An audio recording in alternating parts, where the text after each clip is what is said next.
Hello everybody. Well, today the Labor government made an announcement about the clinical care of trans and gender diverse children and adolescents.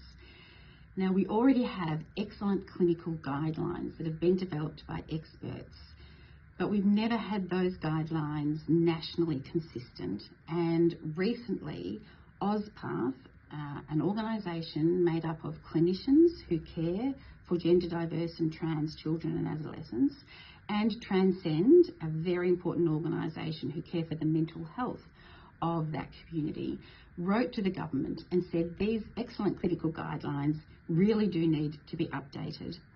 Now, we have agreed and we think they do need to be updated, and so we have asked the National Health and Medical Research Council to undertake this updating of these guidelines.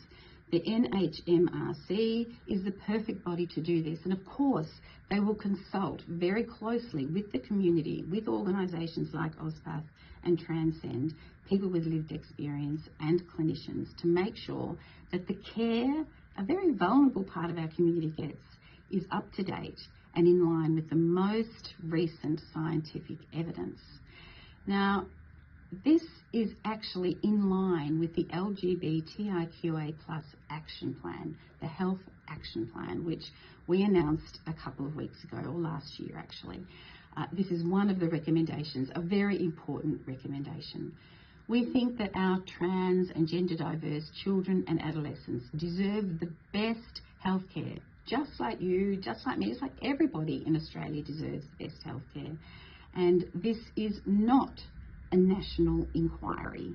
This is an updating of the clinical care guidelines that the community has asked for, that is overdue and that need to be nationally consistent. We expect all children to have continuity of care, to get the care when and where they need it. And updating the clinical guidelines, we hope, will go a long way to ensuring that.